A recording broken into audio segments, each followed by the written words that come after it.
గుంటూరు మస్తాన్ హైదరాబాద్లో కబ్జా చేసిండట. ఈయన ఎవరంటే ఆరా మస్తాన్ అని ఎలక్షన్ సర్వేయర్ అయిన.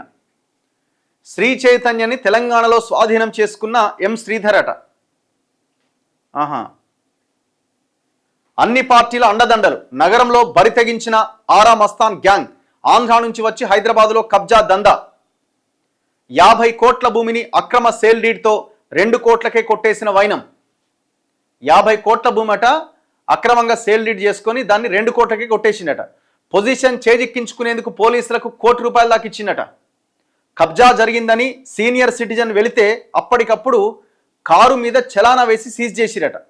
ఓ సీనియర్ సిటిజన్ పోయినట, కబ్జా అయిందా సార్ ఏంది ఇది అని అంటే కారుకి చలానా వేసిరట. 4 గంటల పాటు మెడిసిన్ ఇవ్వకుండా స్టేషన్లోనే ఉంచి వేధింపులు. పొజిషన్లో ఉన్నవారికి 20 ఏళ్ల క్రితమే ఒరిజినల్ సూట్లో తీర్పు, రిజిస్ట్రేషన్ అయిన పలు డాక్యుమెంట్లు, కానీ మాకు రిజిస్ట్రేషన్ అయ్యింది, 3 కోట్లు ఇస్తామంటూ బేరసారాలు. పొజిషన్ తమకే ఉందంటూ హైకోర్టులో మస్తాన్ టీం పిటిషన్. నోటీసులు తీసుకొని విచారణకు సహకరించాలని షాక్ ఇచ్చిన న్యాయస్థానం. సిటీలోని ఒక ఐపీఎస్కు ₹1 కోటి ఎర. సిటీలోని ఒక ఐపీఎస్కు ₹1 కోటి ఎరేసిండట. చేసిన తప్పులను ఎత్తి చూపిన మీడియాపై బురద జల్లే ప్రయత్నం. కల్లబొల్లి కబుర్లతో టైటిల్ ఉందని కనిపించిన వారికల్లా మస్కా. అన్ని పార్టీలు అండదండలు ఉన్నాయంటూ ఊదరగొట్టే ప్రయత్నం.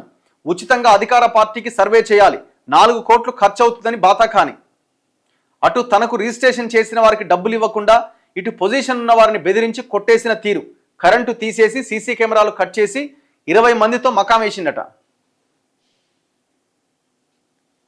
ఐపీఎస్ మీకు ఇది తగునా, బదిలీ తప్ప నన్ను ఏం చేయగలరంటూ బరి తెగింపు. ఎవరి ఐపీఎస్ మరి ఇంత మోతేవారి?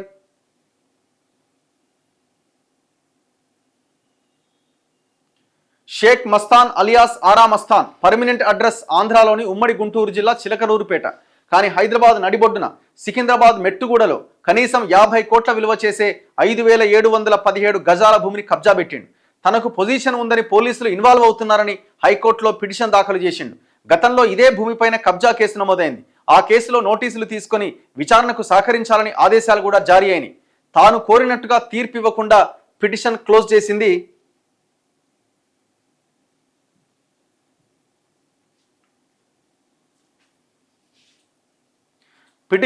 చేసింది హైకోర్టు. దీంతో మరింత బరిదెగించిందట.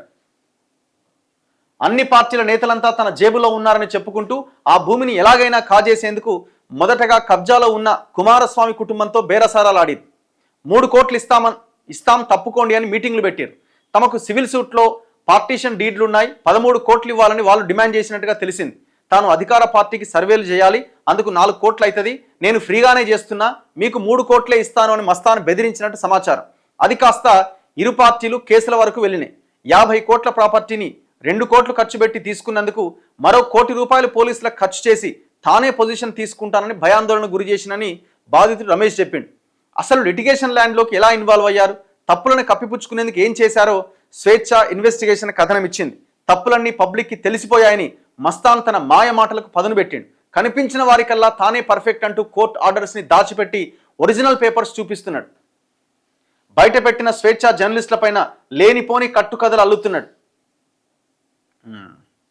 ఈయన సర్వేలు చేసుకోమంటే మరి గీద్దందా అయిందా అనేది హైదరాబాద్లో